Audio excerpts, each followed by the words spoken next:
to go through in quite a fair bit of detail a document that was recently published on the 15th of October 2020, in fact, by the World Health Organization, specifically their technical advisory group on behavioural insights and sciences for health. And I will point out that all of the documents that I'm going to feature in this video are going to be referenced, going to be linked in the references section below. As much as possible, I am going to be using the links from the Wayback Machine, the Internet Archive. And that's because, as you probably realized by now, documents on the web have a way of either being moved or being edited in ways that can actually be quite significant, as we're about to see, and they can also be deleted. The Internet Archive is currently conducting a fundraising drive, and I strongly encourage you to donate and support them in their attempts to preserve what James Corbett has recently described as the digital library of Alexandria. It's more important at this time than really ever before since the history of the internet. So let's dig into this document. And I should preface this by saying that I have a public health degree, and as an integral part of that public health degree, I did actually learn about the history of the World Health Organization, and I wrote about it in an article that I published several months ago now.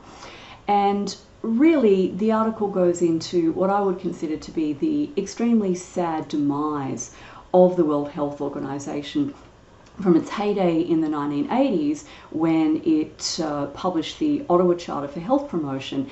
And this was actually an extremely, in my opinion, an extremely honourable initiative that aimed to truly promote health in the broadest sense of the world throughout the entire world, or at least all member states of the WHO. Now, unfortunately, from this heyday in the 1980s, the WHO went on a pretty steep trajectory of decline, and essentially they were taken over by neoliberalism. So this resulted in the weakening of the WHO's commitment to true public health, particularly the empowerment of communities, and initiated the era of public-private partnerships. So back in '97, the Fourth International Health Promotion Conference, which is the WHO's sort of annual shindig,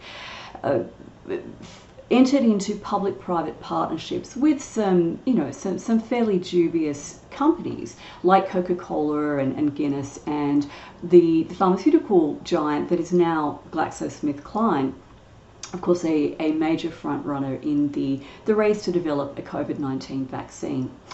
So with all that as background, let's actually take a deep dive into this particular document. And so we'll scroll through the first couple of pages here and get to the interesting parts. So this document was developed by members of the WHO Technical Advisory Group, chaired by Professor Cass Sunstein. So who is this Cass Sunstein? Well, a very interesting article published back in 2010 gives some insight into this Cass Sunstein. So he was a very close confidant of Barack Obama, and Obama actually appointed Sunstein to be head of his Office of Information and Regulatory Affairs. And just before he accepted this appointment, he had published a paper, and it's linked up here. You can take a look at it. It's called Conspiracy Theories. And as Glenn Greenwald describes in this article, I'll use his words, a truly pernicious paper proposing that the US government employ teams of covert agents and pseudoscientific advocates to cognitively infiltrate online groups and websites, as well as other activist groups, which advocate views that Sunstein deems false conspiracy theories about the government. And again, I do encourage you to take a look at the full paper. So Sunstein in the paper recommends that covert agents be sent into online chat rooms and social networks and real space groups he proposes that the government makes secret payments to so-called independent, credible voices to bolster the government's messaging.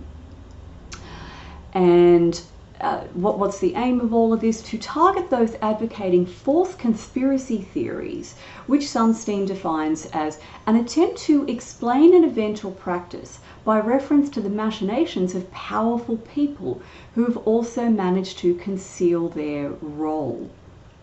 And again, I really encourage you to read Glenn Wall's paper. It is extremely chilling. But let's actually take a look at one of those events that involve the machinations of powerful people. And so this goes back to the swine flu pandemic of 2009 and the WHO's role in this pandemic in inverted commas, because it turned out that the strain of flu that circulated in this particular year was exceptionally mild, and yet WHO labelled it a pandemic, which, as was subsequently revealed by Dr. Wolfgang Wodarg. Now remember his name, he's going to come up in a little while as well. So Wodarg, who is a doctor, he's a pulmonologist, and he was also a member of parliament, one of the state parliaments in Germany. And he began investigating and discovered that what had actually triggered the WHO's declaration of the pandemic in circumstances that really didn't justify it was their dealings with the pharmaceutical industry. And in particular, that all the business deals that had been prepared between individual countries and the pharmaceutical companies were about to be triggered by the WHO. Now, the background to this is that, as Dr. Wodarg discovered, there are sleeper contracts that countries enter into with pharmaceutical companies, and the contracts essentially oblige countries to pay these pharmaceutical companies for vaccines or other products that the companies make, for example antiviral drugs, in the event of a pandemic. And as it turned out, this 2009-2010 the flu strain that was circulating was a very mild flu. It didn't kill more than usual. In fact, it killed even fewer people than usual. So all of these contracts to supply these pharmaceutical products were not going to be activated until the WHO actually changed the definition of a pandemic. And this is, again, this is where getting familiar with the Wayback Machine gets very, very handy, because this is the WHO's webpage on the subject of pandemic preparedness from, as you can see, May the 4th, 2009. And they define an influenza pandemic as occurring when a new influenza virus appears against which the human population has no immunity, resulting in epidemics worldwide with enormous numbers of deaths and illness. Okay, now let's take a look at the same page on May the 7th, the definition having changed on May the 6th. And now they define an influenza pandemic as a disease epidemic that occurs when there are more cases of the disease than normal. And a pandemic is a worldwide epidemic of a disease. So, and they kept in the part about it being a new influenza virus against which the human population has no immunity. But as you can see, the stipulation for the definition of a pandemic, that it must include large numbers of illnesses and deaths, was actually removed. And of course, on that, on the new definition, then every year influenza would actually be classified as a pandemic, because every year a new influenza strain sort of sweeps the globe, and at particular times of year, namely flu season. So in the middle months of the year here in the southern hemisphere, and then over the sort of November to February, March period in the northern hemisphere, there are more cases of upper respiratory tract infection than normal, if you define normal as the rate of these illnesses all of the rest of the time. Now, there's a very, very interesting documentary that was made on this whole debacle by a filmmaker by the name of Lillian Frank, and I really thoroughly encourage you to set some time aside and watch this documentary. And let's just watch a little clip of the trailer right now.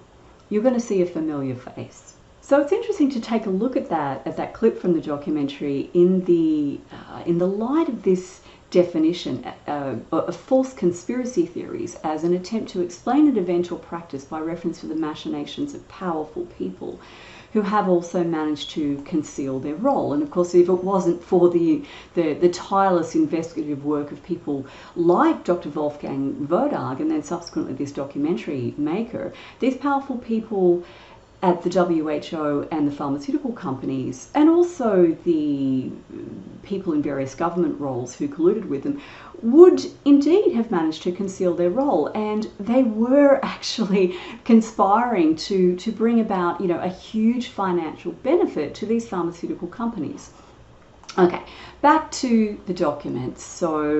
And let's just blow it up a little to make it a little easier to read. So there we go. And this just summarizes the context, when they met, and that the purpose of this meeting was to discuss behavioural considerations in relation to COVID-19 vaccine acceptance and uptake.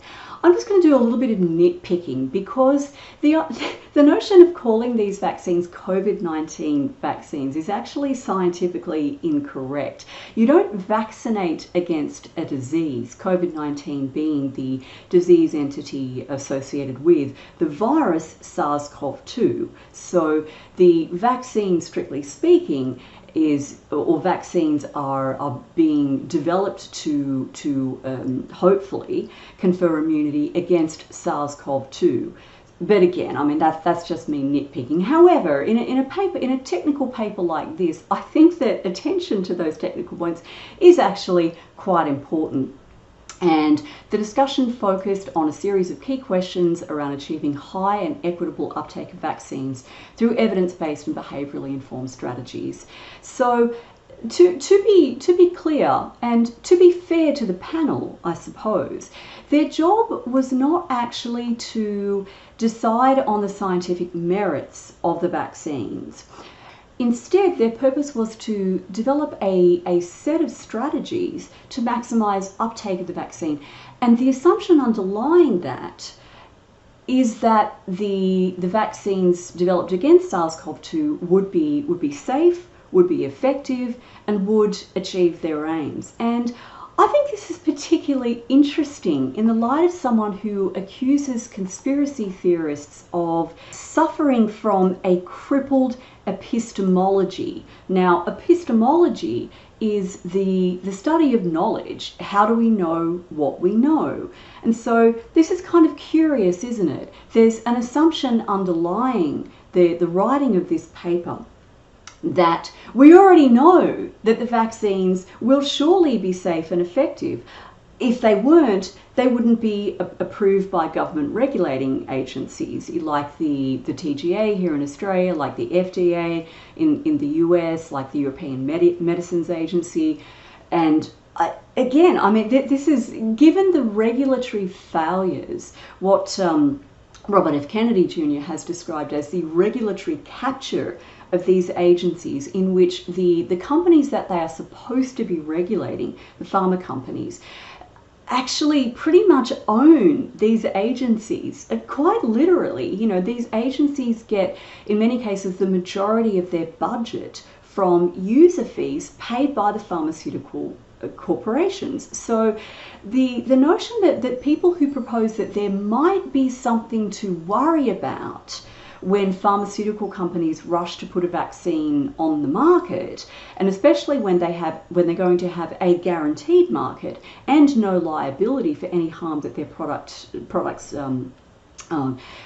cause to the population. So the notion that it's people raising questions about the safety or even the necessity of vaccines that suffer from a crippled epistemology in a person who, as chair of this committee, has essentially taken the position in advance that the vaccines will be safe and will be effective.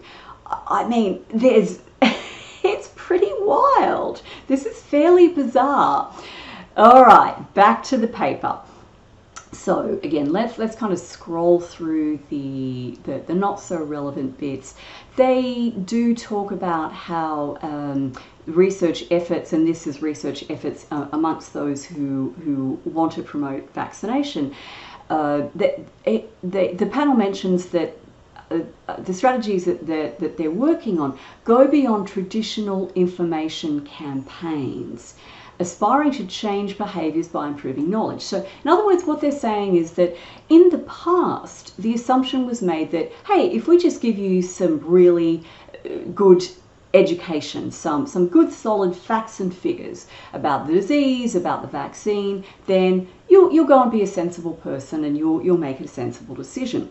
Now what they're saying is, yeah, information campaigns really don't work, and so what we're going to be working on instead is behaviour change campaigns. And there's another word for that. It's called, another phrase for that. It's called social engineering. Now, to my mind, if the vaccine was that good and that safe and the disease was that much to be feared, you'd have people absolutely falling over themselves. They'd be queuing up to take this vaccine left, right and centre. And yet we see through surveys conducted throughout the world that many people are extremely sceptical and they're not falling over themselves to queue up to get this vaccine.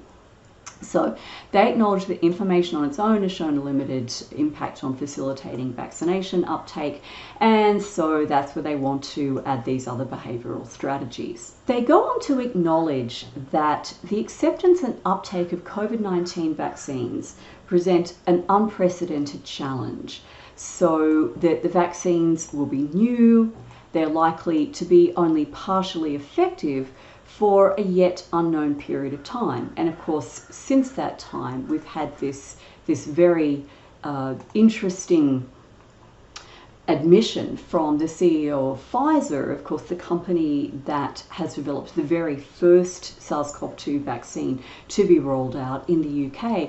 And Pfizer's CEO has admitted he is not certain that their vaccine will prevent vaccinated people from spreading the virus. So you kind of wonder, or I certainly do wonder, what is the point of a mass vaccination campaign if the people receiving the vaccine won't necessarily be prevented from actually passing the infectious agent, the virus, onto other people? I mean, you know, that is a pretty important feature of a successful vaccine. If a vaccine does not prevent the infectious agent from being passed on from an infected person to another person who is previously not infected, then what is the point of that vaccine? And certainly a vaccine that fails to prevent transmission of a virus could not by any moral or legal justification be made mandatory. If you want to get the vaccine, after considering all the relevant information, you have a perfect right to do so for your own personal protection, if that's what you believe you will get. However, the principle underlying compulsory or de facto compulsory vaccination is that it's for the good of the whole community. That is, that you don't just take it for your own good, you take it for the good of other people, and specifically that the good that you're doing to other people is preventing them from becoming infected through receiving the vaccine yourself. And yet, the CEO of the company putting out the vaccine says, actually, well, we don't know if it does that. And they didn't actually test that. So Albert Bourla, the Pfizer CEO, says, I think that's something that needs to be examined. You think? We're not certain about that right now, he goes on to say. Okay. So, all right, back to the document. There may be, say Sunstein and his team, so-called adverse events, rightly or incorrectly attributed to the new vaccines. Oh, do you mean like the severe allergic reactions that occurred on the very first day that the UK began rolling out the vaccine, where two NHS workers, National Health Service workers, both developed anaphylactoid reactions, and fortunately they had their EpiPens with them and were able to recover, so that's great. But it's not just people with a history of pre-existing allergies. So the NHS after these reactions occurred, then issued advice that the vaccine should not be administered to people with no history of allergic reactions. But nurses with no history of allergic reactions have also suffered severe allergic reactions after receiving the vaccine, and this happened in Alaska in the US. And that's not even delving into the other possible very serious side effects that are covered in this petition by Dr. Wolfgang Wodarg, who I mentioned before as the whistleblower in the WHO's malfeasance in the 2009 swine flu fiasco, along with Dr. Michael Yeadon, who is a former chief science officer for Pfizer, the very company rolling out their vaccine, and a specialist in the development of drugs for respiratory conditions.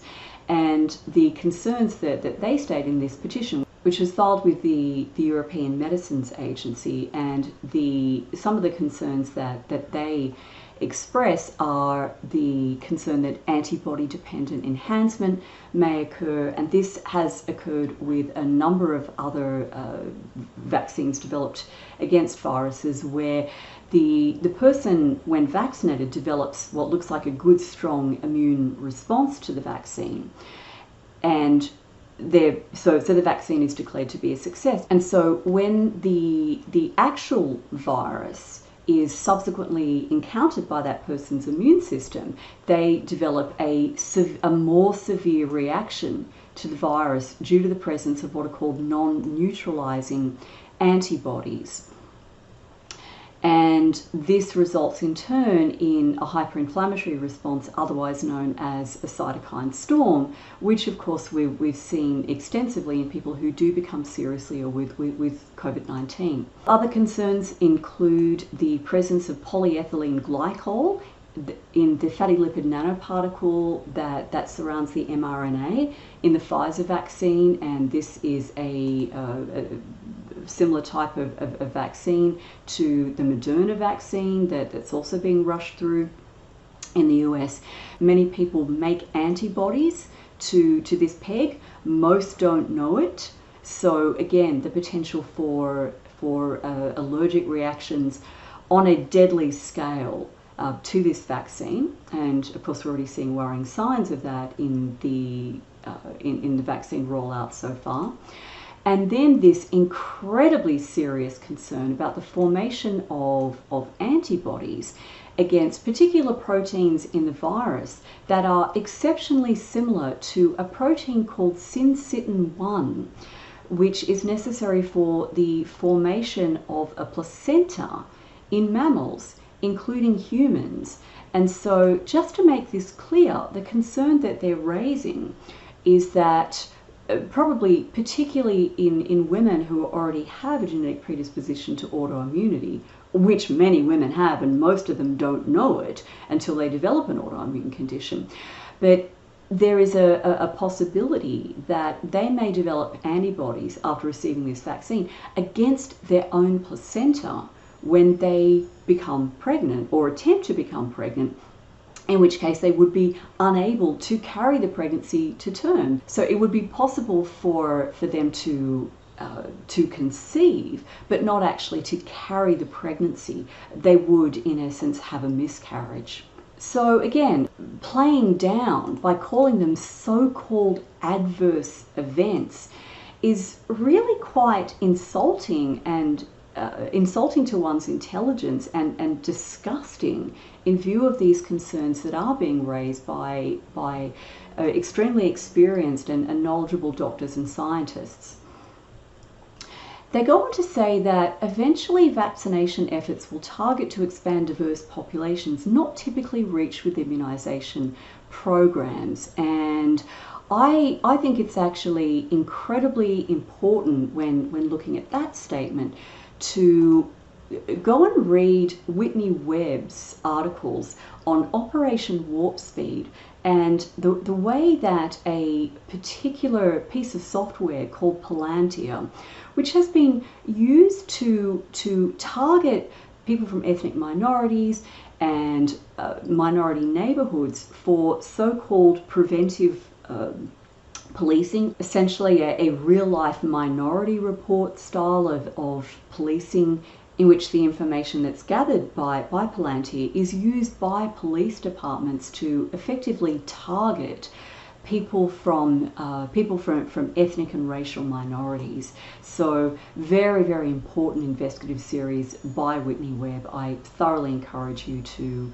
go and read both articles in the series. So this first one describes how Johns Hopkins University and the Centers for Disease Control and Prevention in the United States are effectively, selling medical experimentation on minorities who were underrepresented in the clinical trials of these vaccines as racial justice, which is particularly disgusting. And then the second piece in this series discusses the history of Palantir, its links with the CIA and the national security state. So again, extremely concerning that this Palantir is going to be using its software to identify and prioritize the same minority groups that it has long oppressed on behalf of the US military and US intelligence. And as with all of Whitney Webb's writings, and Jeffrey Lafredo for that matter too, it is very, very thoroughly referenced and hyperlinked to the original sources. Okay, so let's move on here in our consideration of this particular document, and we'll go to what they designate as the first driver of vaccine uptake, an enabling environment. And here they're talking about political decision makers, program managers, community religious leaders, people who can influence the uptake of vaccination. And they talk about creating a supportive environment through attention to making the places from which the vaccine will be dispensed very convenient. They talk about cost, various forms of cost being a potential barrier or a potential enabler to the uptake of vaccines. And just on that note, there have been serious suggestions put forward by politicians to actually pay people, in this case $1,000 to get the vaccine.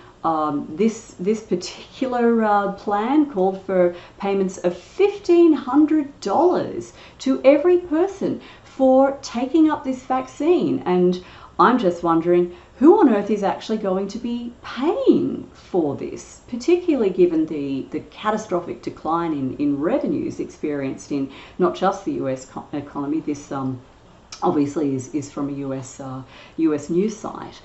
So it does look like there's been serious thought put into overcoming this cost barrier. And they go through time and they go on to talk about the quality of the experience of being vaccinated, whether people feel they're being treated with kindness and understanding and respect. And then they talk about information. Have people been given timely, easy to understand and relevant information about what they are supposed to do, how they are supposed to do it, and how they might benefit? Are the benefits and side effects of the vaccine explained in plain terms? And so when we take a look at the very first person to receive the Pfizer jab in the UK, so this is nearly 91-year-old Margaret Keenan, the first person in the world to be given the Pfizer COVID-19 jab. So she described it as the best early birthday present, and the reason she was so excited about it was because, in her words, it means I can finally look forward to spending time with my family and friends in the new year after being on my own for most of the year. And that's just incredibly sad. Here's a woman in the autumn years of her life, and she spent most of the last year on her own. What purpose does this serve? But apart from anything else, poor Miss Keenan was actually seriously misled, because as it turns out, what the health authorities are saying is even if you take the vaccine, you're still going to have to wear a mask, and you're still going to need to social distance, and the trials don't actually show that the vaccines prevent infection or serious illness or death. And when it finally arrives, the long-awaited rollout of COVID-19 vaccines is unlikely to mean the immediate end of masks and social distancing and avoiding crowds and all the rest of it. So, I mean, I feel so incredibly sorry for this poor elderly woman who has been sold a bill of goods. She's been told, this is your get out of jail free card. Now you can go to bingo again. Now you can see your kids and your grandkids, and maybe by her age your great grandkids. And it's just not so. I mean, if she's going to be waiting for months until what's called the post-marketing surveillance actually shows that the vaccine is doing what it's supposed to be doing, she could die in the next few months. And based on what we know about loneliness and its effect on people's health, I would say, I mean, she's more likely to die of the effects of social isolation and loneliness than she would be to die of COVID-19, assuming that the place where she's living at is adequately protecting her. Now, the next point is on default. Is the default in workplaces to vaccinate all employees, with provision for those who do not want to be vaccinated to opt out? In other words, this is what they're proposing, that there be a default of being vaccinated, and that you actually have to make a conscious choice, which for many people is extremely difficult to sort of, swim against the tide, so to speak, to swim upstream. And so again, this is social engineering. This is really maneuvering people into a place where they feel very deeply uncomfortable if they don't go along with what everybody else is doing. And again, do healthcare workers present the opportunity to be vaccinated as the default option? Now, if the healthcare provider is presenting the vaccine as the default option, that means that they're not actually providing informed consent. And we'll get into that particular discussion in a minute. And then they're also, without explicitly saying, hey, we think that there should be mandates, they put the question, is vaccination mandatory to engage in certain activities, such as, getting a job so you can earn a living, getting an education so that you get a decent job, traveling abroad, or enrolling in daycare? So they're talking about, or they're sort of floating the trial balloon of making the uptake of this vaccine mandatory for parents to be able to enroll their children in daycare, which also means, of course, that the parent would have to vaccinate their child so that they can go to work, because for many people daycare is the only option for somewhere to, for your kids to be safe while you're out at work. And particularly given that babies, children, all the way up through teenagers are at an extraordinarily low risk of developing any kind of serious illness from infection with SARS-CoV-2. This is just ridiculously unjustified. It is simply not justified by what we know about this virus and about COVID-19. So they then go on to talk about removing barriers in the environment, They talk specifically about making the default in schools to vaccinate all students, with the provision of allowing those who object to opt out. In other words, the onus is on the parent to opt out. And if say, in a situation where a note is sent home from school with the child announcing when the vaccination day is, but the child does not give that note to their parent, the parent is actually unaware that there's a vaccination day that day, they send their child off to school, and the child's mere presence in school that day is taken as tacit consent, as implied consent, that the parent is consenting to have their child vaccinated. But wait, it gets even crazier than this. So in the District of Columbia, the DC Council has just approved a bill that allows children to get vaccines without getting their parents' consent at all. So the parents are just completely shut out of the entire process.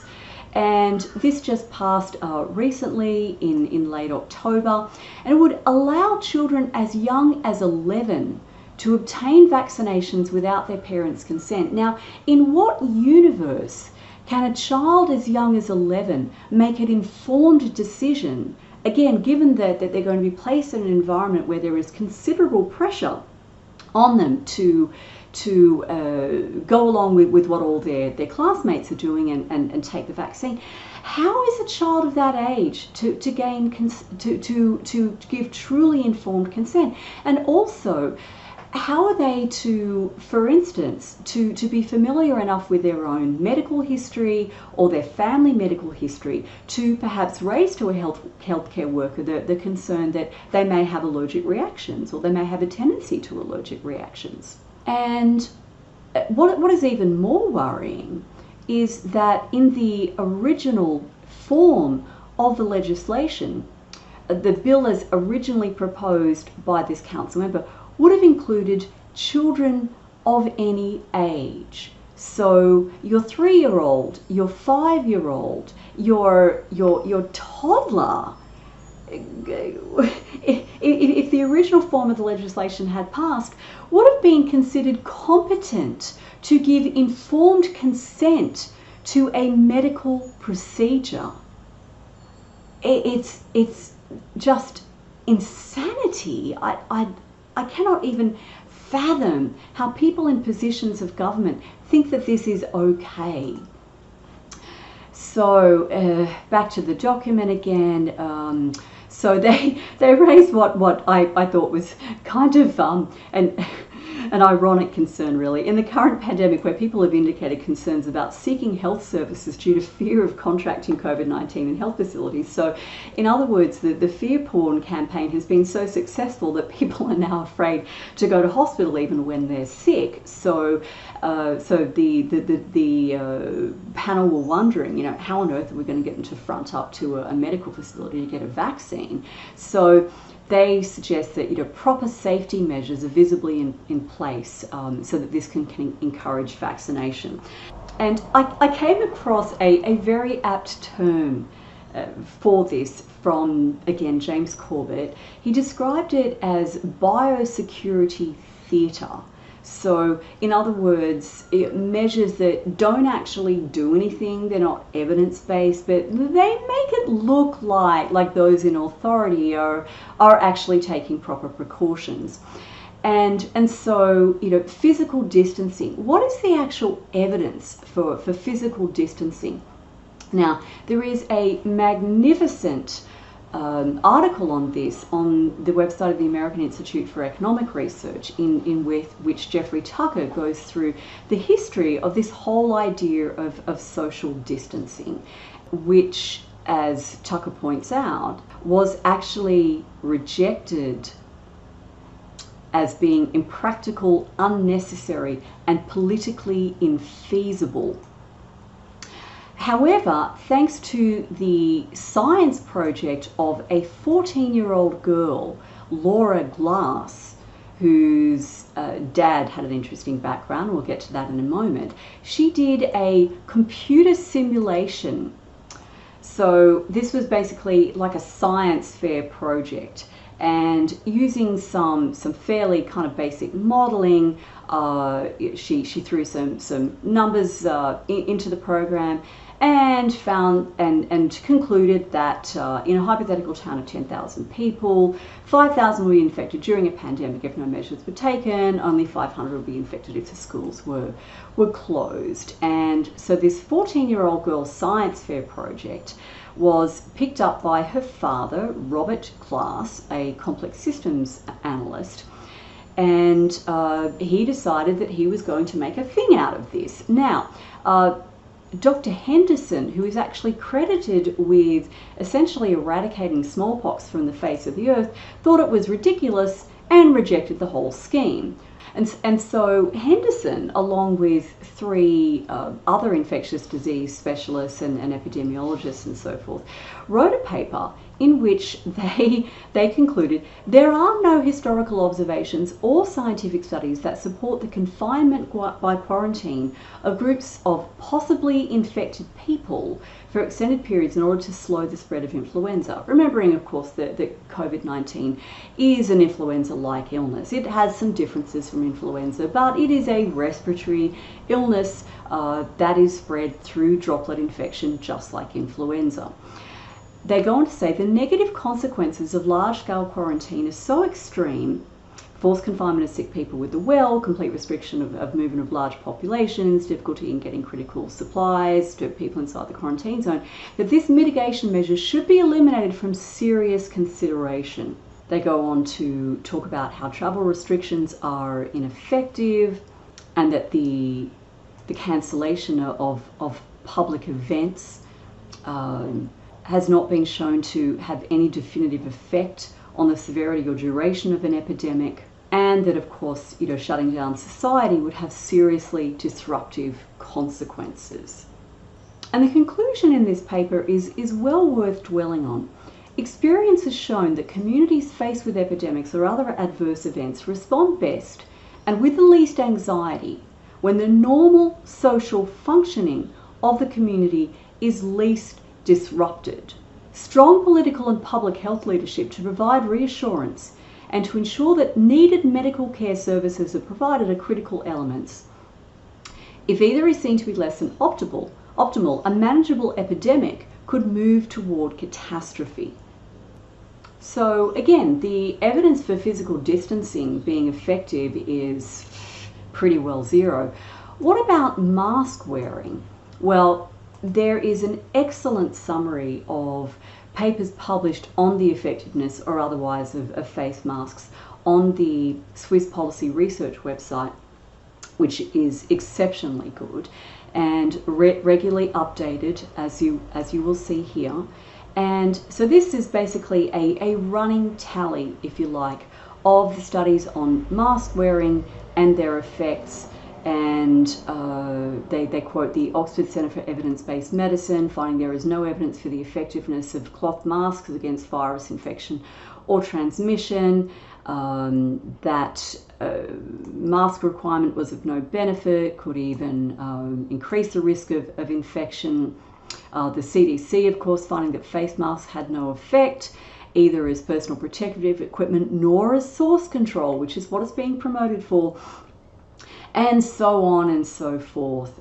It's really quite extraordinary. It's well worth taking a look at some of these mask charts to show that there is basically no relationship between the implementation of a mask mandate and how many people get infected or how many cases develop. So, all right, so mask wearing, like physical distancing, is essentially biosecurity theatre. Now, proper ventilation, there is some evidence for the benefits of proper ventilation, and certainly being in an indoor, poorly ventilated environment with an acutely ill person who is coughing and sneezing and spraying their respiratory droplets everywhere is a bad idea. But if you are not with a symptomatic person who is coughing and sneezing and spreading their droplets around, then there is no benefit in you staying away from other people. There is no benefit in you staying 6 feet apart from a person who doesn't have any symptoms and therefore is not spreading their respiratory droplets around.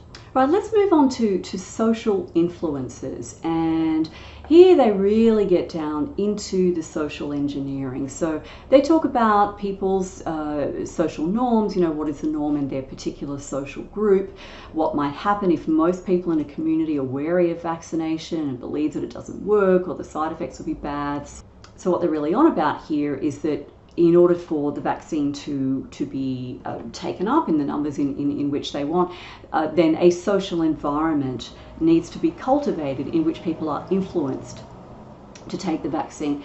They talk about presentations of the vaccine in the media, and that the media can skew people's perception of what the majority believe and do. They talk about anti-vaccine sentiments expressed by relatively few but vocal groups being promoted. Well, I don't see any evidence that they're being promoted. I mean, Facebook is taking anyone off their platform who even dares to question the safety of vaccines. They're removing posts that they designate as being anti-vaccine. It'd be interesting to see their criteria for that. YouTube is actually stopping people from seeing videos that again even raise the question about the question of whether vaccines are safe and effective. So it does seem like that whole media environment isn't really something that they need to be worried about, because it's being very tightly policed. And again, they talk about educating the media on the importance of providing context when reporting on anti-vaccine sentiment, to make sure that people do not form an erroneous impression that this is the dominant viewpoint. And I do wonder how that squares with surveys that have come out in the US fairly recently, saying that anywhere up to 70% of the population doesn't actually want to get this vaccine. Some of them are saying they don't want it now. They're going to wait and let other people go first and see if they keel over dead. There is a smaller percentage of people who are saying, look, not now and not ever. But nonetheless, the idea that what they describe as anti-vaccine sentiment, which they seem to define as anything other than an absolutely enthusiastic embrace of the vaccine, is not a dominant viewpoint. And at least in some parts of the world, it actually is, at least at the present time. They then go on to talk about the importance of targeting people who are centrally located in people's social network, like health professionals, who have more opportunities to influence vaccination behaviour, and making social norms in favour of vaccination more salient. So in other words, making it very visible to others, either directly by popping clinics up in prominent public places, or encouraging people to sort of post on Instagram or whatever, yes, I've received the vaccine, or go on the news media, like this woman in the UK who was the first to receive the vaccine. Encouraging people to form the impression that other people are doing it more, so they should too. Again, I mean, what does this have to do with the science of the vaccine itself? This is social engineering. This isn't an attempt to educate people about the risks and benefits of the vaccine. They talk about improving health professionals' knowledge about the vaccine, and I would say that would be a good idea. How about we actually see some independent analysis of the data about the vaccine trials? Because so far all we have is the data published by the vaccine manufacturers, and it's not like they're all pure as the driven snow. Again, we'll come to that in a minute. They talk about equipping health professionals with tools to effectively guide communication to encourage people to get vaccinated, using motivational interviewing to explore people's reasons for hesitancy, strengthen their motivations for change. And this is very disturbing, because it really violates the principle of informed consent. So informed consent is a legal, ethical and professional requirement on the part of all treating health professionals, and supports person-centered care. Person-centered care meaning that the primary relationship here is between the healthcare provider and the individual. Whereas what is being discussed in this document by the WHO is essentially an abrogation of that of person-centered care and the doctor-patient relationship, where the doctor's job is not to listen to the patient. It's not to give them information that is accurate and that is actually tailored to their particular circumstances, including their risk circumstances.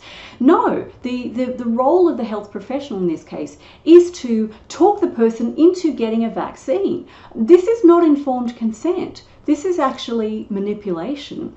It's very interesting in this context that the British Medical Association has always rejected, despite considerable pressure and numerous reviews that were kind of foisted upon them, they have rejected the notion of compulsory vaccination. And they state that this policy, that parents should continue to be able to choose not to have their children vaccinated, or in this particular case themselves.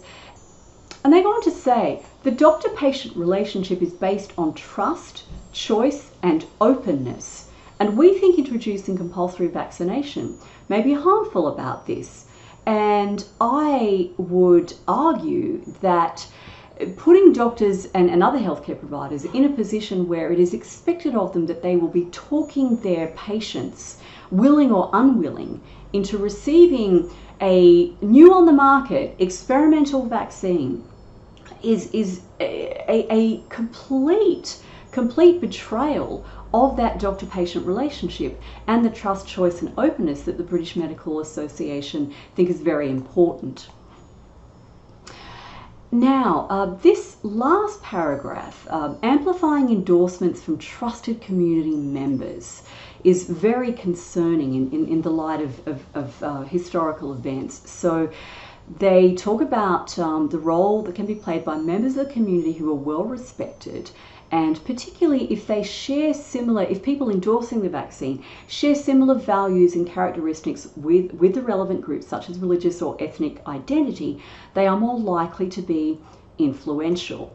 And this brought to my mind the Tuskegee experiment and the role played by a black nurse, Eunice Rivers, in this particularly disgusting and despicable chapter in public health, the Tuskegee syphilis study. And again, you know, anyone who's ever studied public health will have delved into the Tuskegee study in great detail, because it's a kind of like a case study in what happens when research is not conducted in an ethical manner. And so just to briefly summarize what happened, these poor black sharecroppers had become infected with syphilis, which at the time was treatable. So that the treatment was known, it was very effective, but researchers wanted to know what the quote-unquote natural history of syphilis is. In other words, what happens to a person with syphilis who remains untreated. And so they persuaded these black men to take part in this study, promising them free health care in exchange for their participation. And the men were never told that they had syphilis. They were allowed to marry and have children and, of course, infect their partners and infect their children with a disease that has terrible consequences. And this nurse, Eunice Rivers, was actually recruited to engage the men in this study and to keep them engaged. And it does seem that Eunice Rivers didn't actually have any ill intent, that she actually really wanted to help these black men, and she gained great satisfaction for doing so, and she stood up for them. But nonetheless, if it wasn't for her participation in this project, it is really quite unlikely that the Tuskegee experiment would have gone on for as long as it actually did. And so again, the idea that people from certain religious or ethnic groups should be recruited to encourage members of their community to take up vaccination has a really disturbing ring to it in the light of history. The final section is on motivation, and they discuss how motivation to get vaccinated is usually the result of a combination of factors including perceived risk and severity of infection. And they state that if people perceive that they are at low risk of contracting COVID-19 or that the consequences of becoming infected will not be severe, they will be less willing to get vaccinated. Some people may try to compare the risk of getting infected with that of taking a new vaccine and determine that between the two, the risk of COVID-19 is lower.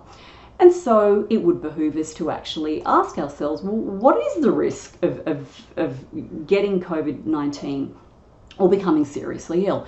And so let's go to the Centers for Disease Control and Prevention, and we can scroll down here and see that they have several different scenarios, and their best estimate is that the risk of you dying if you should actually contract this virus if you are under the age of 19 is 0.00003.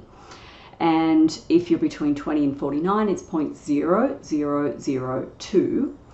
As you get older, it becomes a little more risky, so your risk goes up to 0.005 if you're between 50 and 69, and then over the age of 70, your risk of dying if you get the virus is 0.054, and that's their current best estimates. So when a person considering taking a new and experimental vaccine, the risks of which are not known because it hasn't been used for long enough on a broad enough swath of the population, and in particular on people who are not what are called perfect patients. So what you need to understand about these vaccine trials is that the participants for these trials are what are called perfect patients. There are all sorts of exclusion criteria. For instance, Pfizer actually excluded from participation in their trial people with a history of allergy. So one of the reasons why apparently it took everyone by surprise that two healthcare workers developed severe anaphylactoid reactions when they received the vaccine is they hadn't actually tested it on people with allergies, nor have they tested it on people with chronic obstructive pulmonary disease or people with diabetes or people with obesity. There are all sorts of conditions and ages of people and ethnicities of people who were either not represented in the clinical trial population at all or who were significantly underrepresented. So ask yourself, given the incomplete data about the safety of the vaccine and the data that CDC are putting out about your risk of actually dying of the disease, what would you pick? Again, my intention here is not to influence anyone who wants to take the vaccine away from doing that. That if after you have considered all the information, you still think that it is a good idea for you personally to receive the vaccine, I am all for it. Go ahead, absolutely fine by me. But for the WHO to convene a team of people to essentially prepare a social engineering plan to persuade inadequately informed people that getting vaccinated is absolutely the best thing to do and the right thing to do and the safe thing to do and everyone else is doing it, when we simply don't have the information on either safety or efficacy, is actually really quite nauseating. So let's go on here. They talk about anticipated regret, when people expect that an unpleasant future outcome would lead them to wish they had made a different decision. But there are two types of anticipated regret. So one being anticipated regret for inaction. So what if you didn't get the vaccine, but then you infected a loved one? But then what if you did get the vaccine and you had an adverse reaction? And so obviously they want to sort of tip the scales in favour of people being more scared that if they don't get a vaccine, they might get seriously sick or they might infect someone else and harm them. They go on to say that low levels of vaccine acceptance can follow from low confidence in vaccines as a result of, for example, the belief that the vaccine will not be effective. So the CEO of Pfizer comes out and says, actually, we don't know whether it stops you from passing on the virus or not. Okay, or that the potential side effects will be severe. Again, we've discussed that in great detail. These concerns may be heightened in the current pandemic when accelerated timelines may give people the impression that the vaccine was rushed and not tested thoroughly. But it was rushed and it hasn't been tested thoroughly. And those are documentable facts. I mean, this is really quite extraordinary. Who says this? Well, William A. Hasseltine, who is a former professor at Harvard Medical School and the Harvard School of Public Health, he says that these clinical trial protocols are trials that are designed to succeed. They're set up to succeed. Okay, what does he mean by that? What he basically means is that normally in a vaccine trial you should be looking at prevention of infection, but prevention of infection is not a criterion for success of any of these vaccines. They are only looking at the difference in the severity of symptoms between the vaccinated and the unvaccinated. And he goes on to say there is an implicit conclusion that the vaccines are not expected to prevent infection, only to modify the symptoms of those infected. Also, we should expect an effective vaccine to prevent serious illness if infected, but 3 of the protocols do not require that the vaccine prevents serious disease, only that they prevent moderate symptoms, which may be as mild as cough or a headache. And of course, none of the trials list mortality as a crucial endpoint. Peter Doshi, the associate editor of the British Medical Journal, has said the same thing, that these vaccine trials are simply not adequate to demonstrate either safety or effectiveness in terms of meaningful outcomes. And he also talks about these serious side effects that have occurred in the past when flu vaccines were rushed to market, like the Guillain-Barré syndrome that occurred in flu recipients in 1976 swine flu episode, and then narcolepsy, which was linked to one brand of influenza vaccine in 2009. And by the way, narcolepsy, that particular condition, has been linked to an adjuvant called AS03, produced by GlaxoSmithKline and included in several of the COVID-19 candidate vaccines, or SARS-CoV-2 candidate vaccines, I should say. And again, continuing to quote from this article by Peter Doshi, finding severe rare adverse events will require the study of tens of thousands of patients, but this requirement will not be met by early adoption of a product that has not completed its full trial evaluation.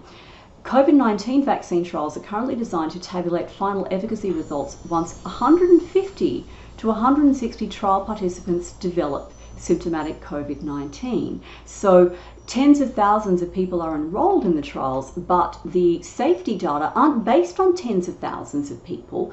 They're based on these interim analyses of as few as 150 people.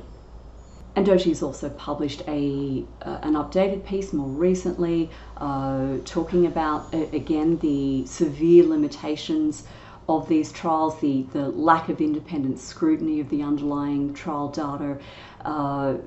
Really, it is just absolutely astonishing how these vaccines have been rushed to market, and how we have, public health officials and politicians getting all enthusiastic about how wonderful these vaccines are when we simply don't have the data to demonstrate that they're either safe or effective. And the paper goes on to talk about skepticism about the profit motives of the pharmaceutical companies. Well, again, I mean, these are actually perfectly valid concerns if you look at the history of the companies producing the vaccines. And I wrote about that recently in an article on my website, which was based on this article in the Journal of the American Medical Association, titled Financial Penalties Imposed on Large Pharmaceutical Firms for Illegal Activities. And in this particular article, they have a chart showing the the nefarious activities of these pharmaceutical companies and the number of penalties that were levied against them for illegal activities, and how long they're engaged in these illegal activities and how much they've paid out. So yeah, again, any rational person looking at the behavior of these multinational corporations would be within their rights to experience skepticism about their profit motives. That's not an outrageous concern to have in the face of obviously criminal behavior over decades. Then they talk about the danger of incorrect information filling the knowledge gap. It's been dubbed as an infodemic. People being exposed to misinformation, rumors, and false conspiracy theories, which may erode their confidence in vaccination. Again, look at this term conspiracy theories and recall what Cass Sunstein wrote in his paper about the holders of conspiracy theories, and also the idea that people who subscribe to conspiracy theories may create serious risks, including risks of violence.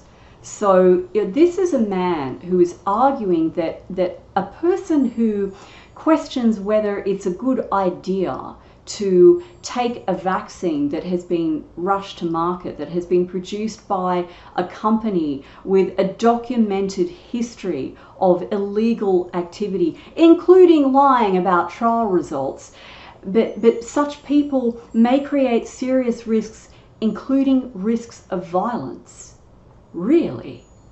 That's just an extraordinary claim. And so what's the answer to this? It's developing trusted sources. It's fact-checking.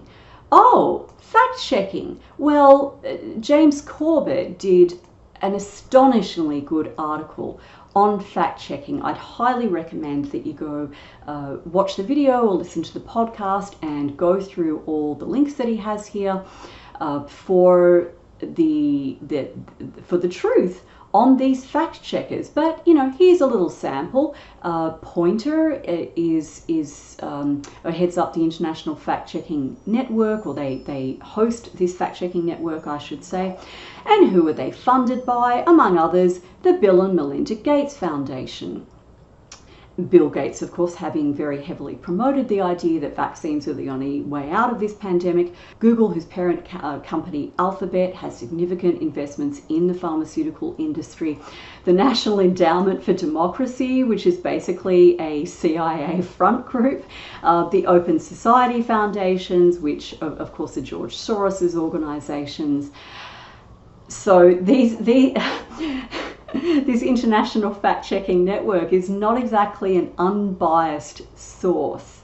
And again, Whitney Webb has an extraordinarily good article on the history of fact-checkers, so-called fact-checkers, and what they're really about. Highly, highly, highly recommend reading that.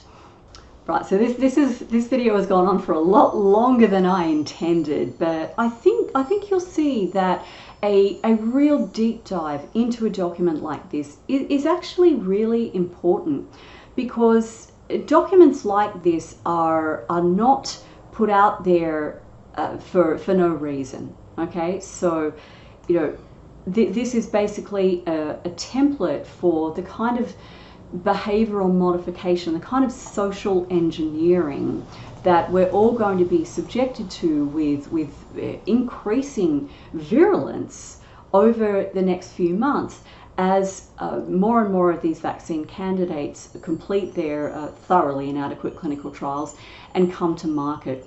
And this is the sort of behaviour that we can expect a lot more of. So Raf Ciccone, who is a member of Parliament, a member of the Labour Party, and so he published this article, it was several months ago, June 16, in which he essentially calls for what he calls anti-vaxxers, presumably anyone who expresses any concern about vaccines. So, do we call Peter Doshi, associate editor of the British Medical Journal, is he an anti-vaxxer? Or how about William Hasseltine, former professor of medicine at Harvard University, anti-vaxxer? I mean, what a ridiculous term anti-vaxxer is. But what this Tachoni is recommending is that, you know, restaurants refuse right to entry, businesses refuse to employ people, to those who don't take up the vaccine, that you won't be able to go to a concert or any kind of mass gathering. He says that he knows after writing this, my office will be inundated with correspondence from anti-vaccination activists demanding to be heard. Oh, you mean like constituents? People who live in the area that you govern, who want to actually express their opinions to you as an elected representative of them, but you have no interest in their alternative facts or their conspiracy theories. I hope I have demonstrated sufficiently in this video. This whole notion of conspiracy theories is just an excuse for people like Rafe Ciccone to turn his brain off, and frankly to turn his heart off, to turn his morality off, so that he doesn't have to go through the discomfort of considering other points of view or of looking at the facts for himself. Okay, thank you for your attention. Thanks for sticking with me to the very end. Please do check out the links that I'm going to place below. And if you like this video, give it a thumbs up, share it on your networks, and let me know if there's another topic that you'd like me to cover in the future.